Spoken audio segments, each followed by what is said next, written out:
All right, so today we are here with four-year Somers Varsity football head coach, where each year he has led the Somers Tuskers to the New York State Championship Class A, where they won the last three. Here with Coach DeMatteo. Thank you for being here today. Really appreciate you guys having me here today. Thank you.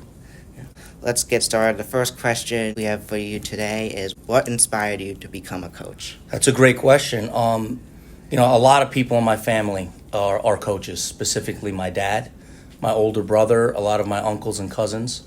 So the sport of football is something I've been around ever since I was a little kid. I enjoyed the game a lot, not only as a player, but some of the bigger things that I think the game of football teaches young men, which is how to be able to handle, the daily life of an adult, which sometimes isn't very easy. And I think the sport of football at times is not very easy, and it was something I gravitated towards because I felt that it was a great way to impact young people to become better versions of themselves as they got older. And I just felt football was the best way to do that, and I wanted to continue the legacy of what my family had started. All right. And so everyone has to start somewhere. So where did you start, and how did you work your way up to being the head coach here? Well, I started as a counselor at my dad's camps when I was in high school. So before I was really had a job or did anything like that, I worked the block and tackle camp, which is something that I own now, over the summer, and I helped preseason. So I unofficially have been coaching since I was like 14.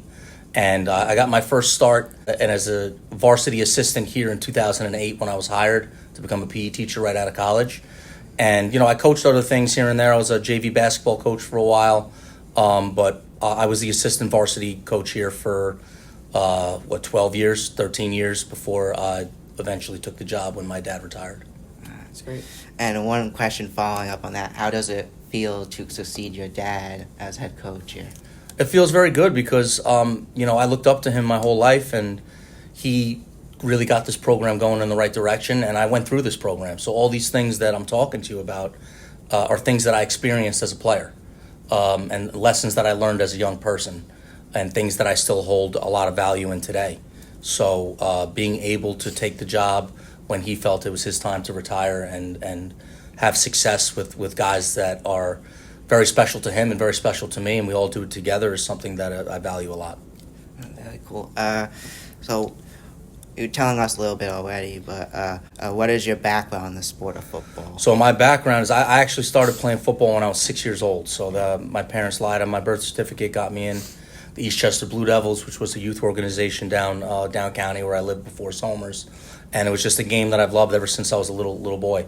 And I followed it, high school, college, pro, just a big fan of the sport. I love playing it, and as you get older and your body can't really play the game anymore, it's not really a good lifetime fitness activity, right? Most of the kids that have played on this year's team will never play the sport again. So, I understood at one point in time I was going to have to transition to another piece of the game if I didn't want to lose it completely. So that's where my interest in coaching came in. Like, I'm going to have to stop playing this game at some point, so how else can I stay involved? And I felt coaching was the best. So, my background in football was ever since I can remember having memories. I love the game. That's awesome. So how do you get your team ready? How do you strategize for each of your games? Because you can't go into each game with the same strategy. No, of course not. So every Sunday, we report to the school at 9 a.m. Unalarm the building. We're the only people here.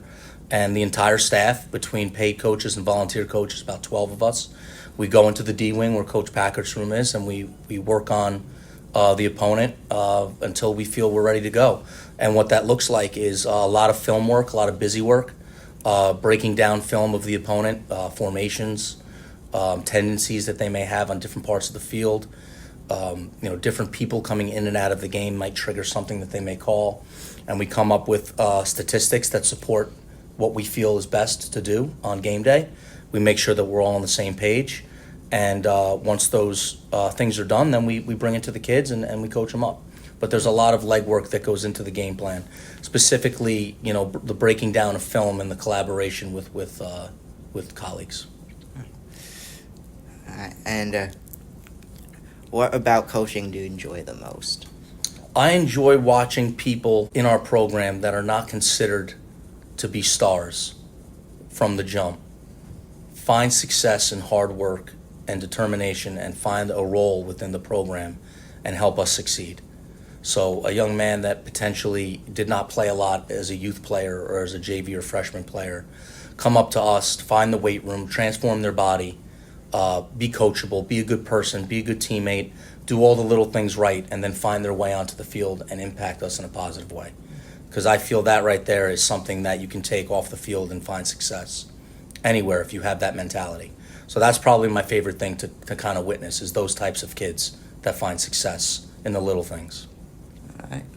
Good. And you talked about this a little bit already, but when did you start coaching here at Somers? So I was a student here. I went to Somers. We moved here in the 7th grade, so I feel like I've been here forever. But I officially started working here as a part-time PE teacher in 2008. And that's when I joined staff. And then I was at the middle school for a little bit, and then I bounced back up to the high school. But I've been working here since 2008. How would you describe your coaching style, and how does it affect the team's mission and culture? In today's day and age, I would probably describe my coaching style as a little bit of tough love, which I think, at times can be perceived incorrectly. But, we want to hold these kids accountable. And I think that's something that's very important even outside of the football field. So when you do something right, I'm going to be the first person, and this staff's going to be the first group of people to praise you and let you know what you've done right. And if you do something wrong, we're going to be the first to let you know about it. And I feel that type of coaching kind of sets the standard for a level of accountability from top to bottom. And the kids understand from the jump that they have to check some boxes before they're allowed to put on a Somers jersey. And I think it affects the team's mission and culture. It places a level of importance on little things. Time management, making sure the equipment is out to practice on time, making sure the field is clean, making sure that kids are going to class and doing all those little things. It affects culture in a positive way because people fall in line. And when everybody has the same mission and the same goal, they start to kind of play for one another, and it creates a chemistry that, when done right, is very hard to beat. Yeah. And how do you keep those athletes motivated and engaged? It's a great question, and it changes from year to year because kids are different. Like the identity of each team these last 4 years that I've had the privilege of being the head coach here have been different teams. So you have to get to know the individuals that you're coaching. You can't just be someone on the side that's calling plays.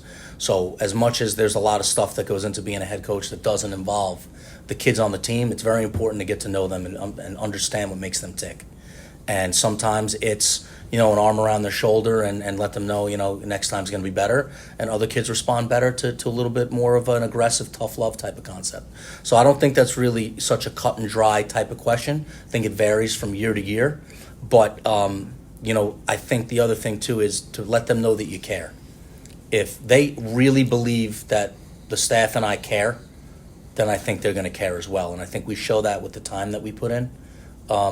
And the amount of effort that we give and practice shows them that we care. Now, we're not just telling them, but showing them. And then that usually, helps them to care as well. All right, so what was the toughest opponent this year to strategize against, and why? Oh, boy. I would have to say probably Rye. Ramapo of New Jersey, week 0, was a very tough game, but they had a new head coach, so it was very watered down, in terms of what we were going to be able to prepare for. Whitesboro was obviously very, very good, and they were very difficult to stop. They were in 56 different formations. But, when you take into account how good the kids were, how good the coaching was, and the culture of the program, I think encompassing all those 3 factors, I think Rye was probably our toughest opponent. Yeah. Yeah. All right. And then, obviously, you guys went undefeated and you won the championship. But how do you feel the season went besides that? There's always ups and downs. Even on an undefeated season, there are always things that are going to disappoint you, and there's always going to be things that excite you. And you have to understand that it's a roller coaster. Everything is not going to be, sunshines and rainbows. So it's important to understand that you're along for the ride, and, the little things are going to go certain ways, and you want them to be positive. And this year overall, there were very little distractions. There are a couple things here and there, but that's just the nature of coaching in a high school. And I was very, very pleased with our varsity roster and how they conducted themselves in the community and on the football field. So when a new player joins the team, how do you decide what position works best for the player when they're trying to decide? Well, one of the things about being a PE teacher is you get to see people move in different areas, right? So when I was coaching down or teaching down at the middle school, We used to play capture the flag. I don't know if you guys remember doing that down at the middle school. The kid that didn't get tagged when he had the flag is probably going to be a pretty good football player with a ball in his hands. So there are different things that you do within the structure of the day here as a PE teacher where you get to witness kids do things, right, in phys ed class and kind of get to know them and get to know what their movements are. And then the other thing too is, siblings and their size and parents and their size and what they've done in the past usually translates. So it's not very different than a college recruiter coming in and recruiting a high school player and saying, how tall is your mom and your dad? Did your mom play any sports? Your dad play any sports? Do you have any siblings? What did they do? So it's really a variety of things that we take a look at and usually make a decision, based off that information. Very interesting. So what will you do during the off season to prepare the team for next year? Well, I don't think there's anything that we need to do differently. We'll do our usual deal. After the holidays, I kind of take the temperature of the room. Most other programs in the area end their season in November, but we've been fortunate to end it in December. So a lot of other programs are starting their off-season weight training program after the holidays. I personally feel that's a little bit too soon. I want to give these guys a break. I'm a big proponent of multi-sport athletes. I want guys to play other sports and get a break from football. But with that being said, we'll probably start our off-season weight training program after the February break. So we'll start lifting as a team, and we'll have group leaders and things like that, and 3-4 days a week. And then we'll also start with our lineman meetings, where Coach Packard and Coach Mike will get them on the board and start talking about the schemes that we want to do next year.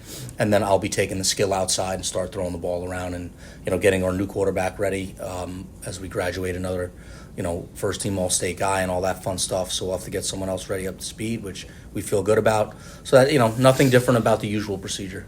All right. And just getting ready to wrap up here. How does it feel to be a 3-time New York State champion after 4 years of coaching?